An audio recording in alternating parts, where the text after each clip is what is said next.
Hello दोस्तों, मैं वलीउल्लाह खान। आप देख रहे हैं द टाइम्स मिरर लोकतंत्र कवरेज। जैसा कि आप देख सकते हैं, इस वक्त हम शिवसेना उद्धव बाला साहब ठाकरे की शिवसेना जो मशाल है, जिनका चुनाव चुन, हम उनके साथ में यहाँ मौजूद हैं। हमारे साथ सारिका मैडम है, हमारे साथ और ऐसे तमाम शिव सैनिक जुड़े हुए हैं, मिंटू भाई है और तमाम लोग जुड़े हुए हैं। वार्ड क्रमांक 33 से खड़े हुए सारिका मैडम ने दमखम दिखाया है और कहा है कि अब की बार हम जीत हासिल करने के बाद पब्लिक का काम भरपूर करेंगे। पहली बार ये खड़े हुए हैं और अगर ये काम नहीं करते तो इनका कॉलर पकड़ के इनसे काम करवाइएगा। जनता से मेरी अपील है, इन्होंने कहा है, ऐसे इनके शब्द है। आइए हम दो शब्द इनसे बात करेंगे। सर, आप स्वागत है आपका हमारे चैनल में। क्या कहना चाहेंगे आप अपनी पार्टी को लेकर?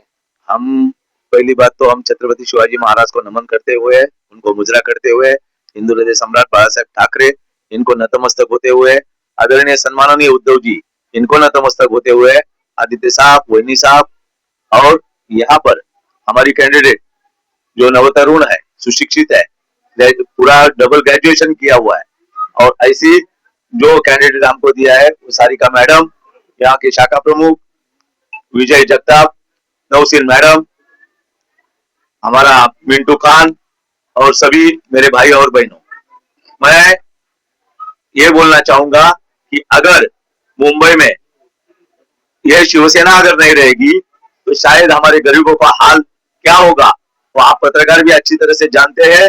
और मैं आपको ये कहना चाहता हूँ कि उद्धव जी का जो विजन है, उद्धव जी का जो काम करने का तरीका है, जो कोस्टल रोड, छोटा काम इन लोगों को छोटा लगता है, कोस्टल रोड जो बनाया, उसके बाद में जो जितने ब्रिज बनाए और जो मेट्रो का सपना था उनका वो करवाया, ये सारी चीज करवाया। तो आप लोग तो पत्रकार सब हर चीज तो जानते ही है ना। और उनका क्या विजन है, अभी 700 फुट के घर का उन्होंने कर मुक्त कर दिया है। बस का 5 रुपए में वापस वो बस दिलाएंगे। ये जो घर काम करने वाली महिला है उनको 1500 रुपया प्रति महीना देंगे। ये सारा उन्होंने वचननामा में अपने दे दिया है। और मैं आपको शान से बोलता हूँ, अगर मुंबई के अंदर किसी का राज होगा तो ये ठाकरे घराने का राज होगा। ये मैं आप लोगों को एकदम ठोस बोलता हूँ और छाती ठोक के बोलता हूँ कि यहाँ पे राज करेगा तो भगवा ही करेगा और उद्धव जी करेंगे। सर, अभी थोड़ा टाइम पहले आपने कहा कि आपकी पार्टी के साथ कुछ लोगों ने गद्दारी किया। उन गद्दारों को क्या मैसेज लेना चाहेंगे? गद्दारों को उनकी औकात कुछ नहीं है और उनकी औकात जितनी है वो तो भारतीय जनता पार्टी सत्य में है और सुप्रीम कोर्ट, हाई कोर्ट इनको मैनेज करके आज उन लोगों ने हमारा जो धनुष्य बांध था वो छीन लिया, बाला साहब को छीन लिया, उद्धव जी के पापा को छीनने का कोशिश कर लिया।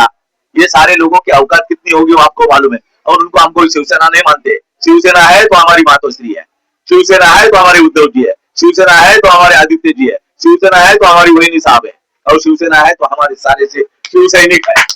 वो लोग शिव सैनिक नहीं है, वो लोग गद्दार है। और गद्दारों का हाल आज दिन ब दिन आप देखते जाएंगे। इनके आज क्या क्या परिस्थिति आपको तो पता है, ऐसी चल रही है उन लोगों की। वहां पर अजीत दादा राष्ट्रवादी वाले कुछ अगर अलग बोल रहे हैं, यहाँ पे जो गद्दार है जो गुवाहाटी गया था, गुजरात गया था, वो अलग कुछ बोल रहा है। ये सम्माननीय महाराष्ट्र राज्य के मुख्यमंत्री देवेंद्र फडणवीस जी कुछ अलग बोल रहे हैं। और जो आशीष शेलार है जो बांद्रा का, वो मातोश्री पे जा करके उसके चप्पल घिसे एक जमाने में, वो आज भोपड़पंची कर रहा है। ये सब कुछ नहीं होगा। इन लोग का देखो बहुत कम दिनों के मेहमान है, इनका नाश होगा और एक ही ब्रांड रहेगा, ठाकरे ब्रांड रहेगा। सारिका मैडम, आप क्या कहना चाहेंगे अपने वार्ड के लोगों को और तमाम जनता को, आवाम को क्या मैसेज देना चाहेंगे अपनी तरफ से? सबसे पहले जय महाराज सबको जी। कल हमने तो आजमी नगर में तो मैं अभी 4 साल से घूम रही हूँ, बाकी तो शिवसेना में मैं 20 साल से काम कर रही हूँ। पर अभी सब लोग मुझे पहचानते अच्छे तरीके से, नौशीन के थ्रू भी मुझे बहुत सारे जन पहचानते हैं। हम दोनों एक दूसरे को मिल बांट के काम कर रहे हैं। लोगों का विश्वास हमने जीत लिया है। पहली तो मेरी सब महिलाओं का पानी का जो समस्या है रात का, वो पहले हम क्लियर करेंगे, क्योंकि बेचारी रात भर जगे रहते हैं। सुबह में उठ के उनको बहुत सारे काम होते हैं, पर वो पानी की वजह से सब जगह से वो स्टॉप हो रही है। कोई जॉब में जाना है या घर के बच्चों का, कभी कभी तो बच्चों का टिफिन देने के लिए भी उन्हें बहुत दिक्कत हो जाती है, बच्चे ऐसे ही चले जाते हैं। पर क्या करें, ये इस बात को लेके हमने भी बीएमसी में बहुत बार तकरार दी है, पर उसके ऊपर कुछ नहीं है, क्यों हमारी सत्ता ही नहीं थी तभी। अब हमारी सत्ता है तो 101% पहले मैं मेरी लेडीज का ये काम क्लियर कराऊंगी। दादा ने जैसे बताया हुआ है, मैं जो जो कमिटमेंट करने वाली हूँ, अगर वो मैं नहीं करूंगी तो दादा है, नौशीन है, मिंटू भाई है, अपने सब है जो पदाधिकारी, अरशद भाई है, सभी लोग मुझे हक से मेरे घर पर आके मुझे ये काम उनसे करा के लेंगे, ये मुझे पूरी जानकारी है इनकी, और ये मुझे छोड़ेंगे नहीं। इनका जितना मेरे साथ प्यार है उतना वो हक से सब चीजें मेरे से करा के लेंगे और हम करेंगे भी। इतना ही कहूंगी। चलिए, शुक्रिया हमसे बातचीत करने के लिए। नौशीन मैडम, क्या कहना चाहेंगे आप अपनी पार्टी शिवसेना को लेके? आप एक भावुक हैं, आपको इनसे बड़ी मोहब्बत है जी, कहिए क्या कहना चाहेंगे पार्टी के लोगों को और तमाम लोगों को, आवाम को क्या मैसेज देना चाहेंगे? मैं तो यही बोलूंगी कि शिवसेना में मैं जुड़ी हूँ तो मुझे बहुत अच्छा लग रहा है कि मैं वाकई में कोई अगर पार्टी चुनी हूँ तो मेरा पहला और आखिरी शिवसेना है, क्योंकि इससे पहले अभी भी बीच में मुझे काफी लोग बुला रहे थे हर पार्टी के, तो मैंने इंटरेस्ट नहीं दिया, ना मुझे उसमें जाना है। अगर मैं छोड़ भी दूंगी तो घर में रहूंगी, उसके अलावा मेरा दूसरा जो जॉब है वो मैं करते रहूंगी, लेकिन शिवसेना के अलावा मैं दूसरी जगह गद्दारी नहीं करेंगे, आप ये कहना चाहेंगे? चलिए, बड़ी अच्छी बात है। गद्दारी नहीं करेगी, और शिवसेना ऐसी पार्टी है जी, शिवसेना ऐसी पार्टी है कि महिलाओं का सम्मान करती है, महिलाओं का इज्जत का सम्मान करती है, हर जगह नहीं होता है। और शिवसेना वाले कान के खाएंगे, हर महिला को हमारे कोई टच करेंगे।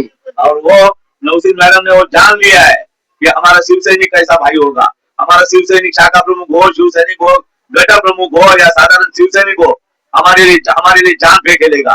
और नौशीन मैडम ने वो चीज मार्क किया है, तो 2 बार भावुक हुई है। वो अडानी नहीं है, हॉस्पिटल में काम करती है, सुशिक्षित है, और उनको कल्पना है कि मेरी शिवसेना कैसी है और मेरा शिवसेना प्रमुख भी कैसा है। सर जी, क्या कहना चाहेंगे आप पार्टी को लेके और तमाम आवाम को क्या कहना चाहेंगे यहाँ की? देखिए, पार्टी को लेके तो मैं ये बोलूंगा कि हमारी पार्टी जिस बेस पे काम करती है और जिस बेस पे लोगों के बारे में सोचती है, तो आज कैसा है कि बीजेपी पार्टी को हमारे गिराने की तैयारी में लगी पड़ी है, लेकिन उनको मालूम नहीं कि आवाम जितनी भी जनता है तो शिवसेना के साथ में खड़ी है, और शिवसेना एक ऐसी पार्टी है जो गरीबों को लेकर चलती है, अमीर को और अमीर बनाती नहीं है। शुक्रिया हमसे बातचीत करने के लिए। मिंटू भाई, क्या कहना चाहेंगे आप? 2 शब्द अपने जी बोलिए, क्या कहना चाहेंगे? बोलिए, क्या कहना चाहेंगे आप? पार्टी की तरफ से आप रैली में आए हैं। 20 साल पहले एक भाई थे मुसलमान हमारे सामने के जी, हम उनको बोलते थे, अच्छा भाई ये बताओ, जब बाल साहब ठाकरे नहीं रहेंगे तो क्या होगा? जी, 20 साल पहले जी, तो वो बोलते थे कि भाई, वो मतलब मेरे को भाई बोलते थे, बोले भाई अगर वो नहीं रहेंगे ना तो दूसरा बाल ठाकरे आएगा। वो हम लोग आपस में ये बातें करते थे ऐसा। अब वो नहीं रहे इस दुनिया में, लेकिन इंतकाल हो गया उनका, तो हम लोग हमेशा ये बातें करते। हम भी चाहते हैं अब 25-30-35 साल से हम भी आ रहे थे, हम भी चाहते हैं कि ये बार तो कोई पार्टी आना चाहिए और उसको मौका देना चाहिए। ये मुस्लिम भाई लोग को सोचना है, हम लोग को नहीं। मैं तो 40 साल से मेरे गली में 35 घर है मुसलमान के और हमारा एक घर है हिंदू का। मेरे रिश्तेदार सब बोलते हैं कि तुम क्यों रह रहे, भेजो जल्दी निकलो, मगर मैं बोलती नहीं, मैं उस जगह पे हूँ जो 2 बजे रात को दरवाजा ठोकूंगी ना तो सारे दरदरा के आ जाते। चलिए, बहुत अच्छी बात है। तो अभी आपने देखा और सुना उद्धव बाला साहब की शिवसेना जो है, यहाँ तमाम लोग जुड़े हुए हैं और दावेदार हैं। दावेदार इस बात की कि जनता का काम करना चाहते हैं, जीतने के बाद ये इनका ऐसा कहना है। एक दूसरे पे लोग आरोप भी लगाते हैं, कई तरीके के, कई राजनीतिक पार्टियां, लेकिन अब देखना चुनौती ये होगी शिवसेना के लिए यहाँ पे वार्ड क्रमांक 33 से कि कौन किसको कितना सपोर्ट करता है और कौन किसके लिए जीतने के बाद कितना काम करता है। जय हिंद, जय महाराष्ट्र।